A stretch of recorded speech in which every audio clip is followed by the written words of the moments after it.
नाशिकमधूनच बातमी आहे। नाशिकच्या तपोवन परिसरामध्ये प्लायवूडच्या गोदामाला भीषण आग लागल्याची घटना घडली आहे। यामध्ये गोदामातील फर्निचर बनवण्याचं लाकूड पूर्णपणे जळून खाक झालंय, त्यामुळे लाखोंचं नुकसान झालंय। बऱ्याच वेळानंतर या आगीवर नियंत्रण मिळवण्यात अग्निशमन दलाला यश आलंय, तर 15 ते 16 अग्निशमन दलाच्या गाड्यांकडून ही आग नियंत्रणात आली आहे। आगीचं कारण मात्र अस्पष्ट आहे। आगीत कोणतीही सुदैवानं जीवितहानी झाली नाही। अधिकची माहिती जाणून घेऊयात आमचे प्रतिनिधी चंदन पूजाधिकारी यांच्याकडून। चंदन, काय सांगाल, नेमकी कशामुळे ही आग लागली आहे, काय माहिती आहे? नाशिकच्या तपोवन परिसरामध्ये एका गोडाऊनला ही आग लागलेली आहे आणि ही आग काल रात्रीपासून विझवण्याचा प्रयत्न सुरू होता। ही आग विझवली गेली आहे असं वाटत असतानाच पुन्हा एकदा आगीचे लोळ जे आहेत ते या ठिकाणी दिसायला लागले आणि त्यामुळे अग्निशमन दलाच्या गाड्या ज्या आहेत त्या पुन्हा या ठिकाणी दाखल झालेल्या आहेत। आता पुन्हा एकदा या आगीवर नियंत्रण मिळवण्याचा प्रयत्न सुरू आहे।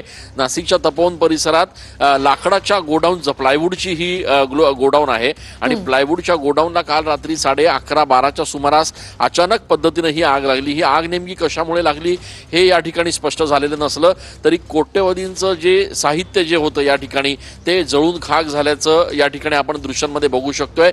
सुदैवानं असं म्हणावं लागेल की या ठिकाणी कोणी कर्मचारी किंवा लोक नव्हते आणि त्यामुळे जीवितहानी या ठिकाणी सुदैवानं झालेली नाहीये।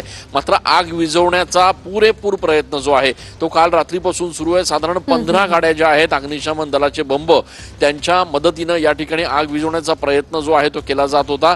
मधल्या काळात थोड्याफार प्रमाणात आग विझवण्यावर नियंत्रण मिळवण्यात यश आलं होतं, मात्र आता आपण दृश्यांमध्ये बघू शकतोय की पुन्हा एकदा ही आग जी आहे ती अत्यंत भयावह अशा पद्धतीनं पेटल्याचं चित्र जे आहे ते बघायला मिळतंय। माझ्या मागे आपण बघताय ती अग्निशमन दलाची गाडी जी आहे ती या ठिकाणी आज सकाळपासून पुन्हा एकदा आलेली आहे। हे सगळे कर्मचारी जे आहेत ते मध्यरात्रीपासून आगीवर नियंत्रण मिळवण्याचा प्रयत्न करतायत आणि तरी देखील पूर्णपणे आगीवर नियंत्रण मिळू शकलेलं नाहीये। संपूर्ण जे इथलं साहित्य होतं, लाकडाचे जे काही प्लायवूडचे जे सगळे सॅम्पल्स होते ते या ठिकाणी जळून पूर्णपणे खाक झालेले आहे, काहीही शिल्लक राहिलेलं नाहीये आणि त्याच्यामुळे या गोडाऊनचं प्रचंड मोठ्या प्रमाणात नुकसान झालेलं आहे। आजूबाजूच्या परिसरातील जे रहिवासी आहेत त्यांनी देखील प्राथमिकपणे या संपूर्ण आगीवर नियंत्रण मिळवण्याचा, ती आग विझवण्याचा प्रयत्न केला, मात्र अग्निशमन दलानं जवळपास 15 बंब या ठिकाणी पाठवलेले आहेत, मात्र तरी देखील पूर्णपणे आगीवर नियंत्रण मिळवता आलेलं नाहीये। अद्यापही आग विझवण्याचं काम जे आहे ते नक्कीच धन्यवाद चंदन दिलेल्या सविस्तर माहितीसाठी।